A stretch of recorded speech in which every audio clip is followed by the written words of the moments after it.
बात करूंगा आज आपसे एक ऐसे कॉमन प्रॉब्लम की। अगर देखा जाए तो हर किसी के घर या परिवार में किसी ना किसी को ये प्रॉब्लम होता है।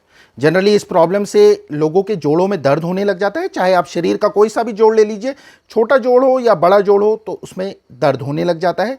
इस प्रॉब्लम के कारण से आपके किडनी में स्टोन्स बनने लग जाते हैं और गॉल ब्लैडर में भी स्टोन्स बनाने का ये प्रमुख कारण है, जिसका नाम यूरिक एसिड है। अगर आपके शरीर में, अगर आपने रूटीन इन्वेस्टिगेशन कोई भी कराया हो, ब्लड का इन्वेस्टिगेशन कराया हो, अगर उसमें आपकी यूरिक एसिड के लेवल्स बढ़े हुए आते हैं या बॉर्डर लाइन में आते हैं, तो शेयर करूंगा आज आपसे 5 ऐसे फूड आइटम्स जिनको आप अगर कंप्लीटली अवॉइड कर देंगे, उनको अगर आप खाना छोड़ देंगे तो आपका परेशानी सॉल्व हो जाएगा। आपका जो बढ़े हुए यूरिक एसिड के लेवल से या इससे रिलेटेड, अगर आपको यूरिक एसिड से रिलेटेड कोई भी कंप्लेन हो रही है, कोई भी परेशानी हो रही है, तो मेरे द्वारा बताए गए इन 5 चीज़ों को अगर आप इस्तेमाल करना बंद करेंगे तो जो आपके यूरिक एसिड के लेवल्स, चाहे वो बॉर्डर लाइन पे हों या बढ़े हुए हों, इसके लेवल्स इन चीज़ों का परहेज करने से एब्सोल्युटली नॉर्मल आपकी रिपोर्ट आने लगेगी। साथ ही आप लोगों से शेयर करूंगा, अगर आपको यूरिक एसिड से रिलेटेड कोई भी प्रॉब्लम हो रहा हो, चाहे आपके गॉल ब्लैडर में स्टोन हो गए हो, चाहे आपके किडनी में स्टोन्स हो गए हो, या आपके कोई भी छोटे बड़े जोड़ों में दर्द हो रहा हो, इसके लिए सबसे बेस्ट डॉक्टर कौन रहेगा।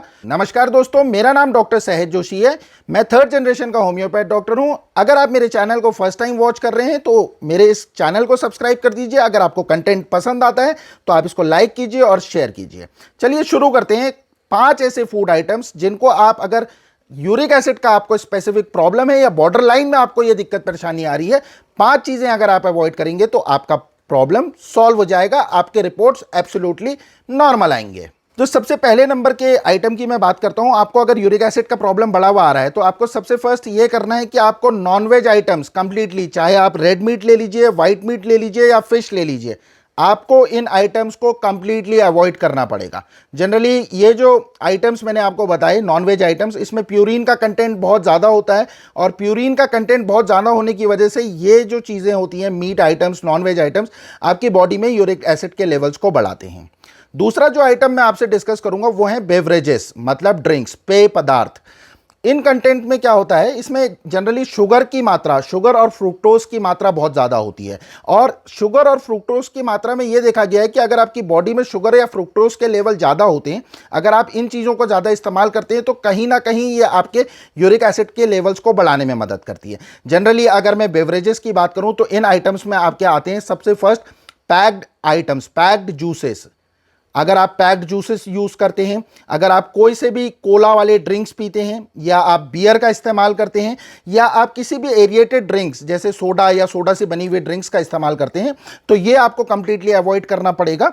थर्ड आइटम मैं जो आपसे डिस्कस करूंगा वो है refined carbohydrates. Refined carbohydrates friends generally कुछ नहीं होता, ये सिंपल शुगर होती है। शुगर हमारे बॉडी में क्या होता है कि बहुत ईजिली डाइजेस्ट हो जाती है, और शुगर के अंदर जाने से जो शुगर के लेवल्स होते हैं हमारी बॉडी में, जनरली वो फ्लेयर अप हो जाते हैं, स्पाइक अप हो जाते हैं। तो जनरली ऐसे आइटम्स को हमको अवॉइड करना चाहिए, जैसे मैदे के बने हुए जो आइटम्स होते हैं, चाहे आप वाइट ब्रेड ले लीजिए, आप कुकीज़ ले लीजिए, आप केक्स ले लीजिए, पेस्ट्रीज ले लीजिए, कुल मिला के बेकरी के बने हुए आइटम्स, मैदे से बने हुए बेकरी के आइटम्स आपको अवॉइड करने होंगे।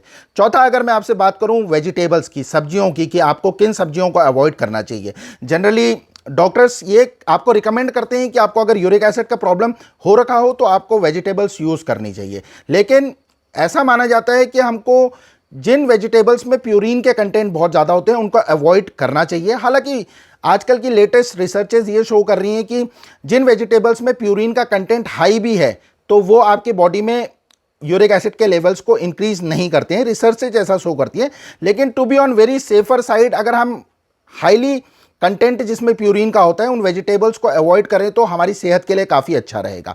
उन वेजिटेबल्स, उन सब्जियों का अगर मैं आपसे नाम लूं तो जनरली इन सब्जियों में आते हैं आपकी पालक की सब्जी, गोभी, बैगन, मशरूम और बीन्स की सब्जी। पांचवा जो डिटेल मैं आपसे डिस्कस करूंगा वो है दालें, कि आपको कौन सी दालें इस्तेमाल करनी है या कौन सी दालें इस्तेमाल नहीं करनी है। फ्रेंड्स, जनरली बहुत से यूरिक एसिड के केसेस में लोग रिकमेंड करते हैं कि आप साबुत दालों को कंप्लीटली अवॉइड कर दीजिए। साबुत दालें जितनी भी आती हैं, जैसे आप उसकी उड़द की दाल ले लीजिए, मसूर की दाल ले लीजिए, काने चने ले लीजिए, साबुत दालें आपको अवॉइड करनी है। आप राजमा की शेप्ड की जो बीन शेप्ड दालें होती हैं, जैसे राजमा हो गया, सोयाबीन हो गया, इन सब दालों को अगर आप अवॉइड करेंगे, कुल मिला के साबुत दालें आपको कंप्लीटली अवॉइड करेंगे। छिलके वाली दाल आप इस्तेमाल कर सकते हैं, उससे आपको कोई ज़्यादा दिक्कत परेशानी नहीं है। इन्हीं सब चीज़ों का अगर फ्रेंड्स आप लोग परहेज करेंगे तो डेफिनेटली आपके जो यूरिक एसिड के लेवल्स अगर बढ़े हुए आ रखे हैं, अगर आप कोई मेडिसिन वगैरह भी यूज़ नहीं करते हैं, सिंपली अगर आपके बॉर्डर लाइन में यूरिक एसिड के लेवल डायग्नोज हुए हैं, तो उस टाइम पर को आप इन चीज़ों का परहेज कीजिए, आपको कोई दवाई लेने की भी ज़रूरत नहीं पड़ेगी। अब आपसे बात करता हूं, अगर आपको यूरिक एसिड से रिलेटेड कोई भी प्रॉब्लम हो रहा हो तो जनरली कौन से डॉक्टर्स को इसके लिए मिलना चाहिए। देखिए, यूरिक एसिड से रिलेटेड सबसे फर्स्ट जो जनरली मैंने डे टू डे लाइफ में अपनी प्रैक्टिस में देखा है, इससे जो प्रॉब्लम अराइज होता है वो होता है गाउट, गठिया। यूरिक एसिड के क्रिस्टल्स जनरली हमारी किडनी उनको फिल्टर नहीं कर पाती है और धीरे धीरे करके ये आपके ब्लड स्ट्रीम्स में आ जाते हैं। ब्लड स्ट्रीम्स में आने में जो जोड़ होते हैं आपके, चाहे छोटा जोड़ हो या बड़ा जोड़ हो, जो इसका क्रिस्टल होता है वो धीरे धीरे करके इसमें फंसने लग जाता है इन छोटे जोड़ों में, और इसके बाद गाउट की कंडीशन हो जाती है। वो एक बहुत पेनफुल कंडीशन है। दूसरा, मैंने अपनी क्लिनिकल प्रैक्टिस में ये देखा है कि जिन लोगों को यूरिक एसिड के लेवल्स बढ़े हुए आते हैं उनको किडनी स्टोन्स और गॉल ब्लैडर स्टोन्स का प्रॉब्लम होता है। अगर आपको यूरिक एसिड से रिलेटेड कोई भी प्रॉब्लम्स हो रहे हो तो सबसे बेस्ट ट्रीटमेंट इसके लिए विथआउट सर्जरी होम्योपैथी का ट्रीटमेंट होता है। आप अपने नज़दीक के एरिया में किसी अच्छे कुशल अनुभवी होम्योपैथ डॉक्टर से जाकर परामर्श लीजिए, आपका प्रॉब्लम संभवतः सही होगा, 100% सही होगा। लेकिन बेशक आपको थोड़ा सा टाइम ज़रूर लगेगा, आपको अपने डॉक्टर साहब को टाइम देना पड़ेगा और उनके द्वारा बताए गए मैनेजमेंट को फॉलो करना पड़ेगा। उम्मीद करता हूं दोस्तों, अगर आपने मेरा यहाँ तक का वीडियो देख लिया है तो आपको ज़रूर से ये वीडियो पसंद आया होगा। अगर आपको ये वीडियो पसंद आता है तो आप मेरे चैनल को लाइक कीजिएगा, इसे शेयर कीजिएगा और ऐसे ज़रूरतमंद लोगों को ज़रूर शेयर कीजिएगा जिनको ये प्रॉब्लम यूरिक एसिड के लेवल्स बढ़े हुए आ रहे हों। हंसते रहिए, मुस्कुराते रहिए, हर दिन कुछ ना कुछ नया सीखिए। मिलता हूं आपसे बहुत जल्द काफ़ी इंफॉर्मेटिव वीडियो के साथ इसी चैनल पे। Thank you very much.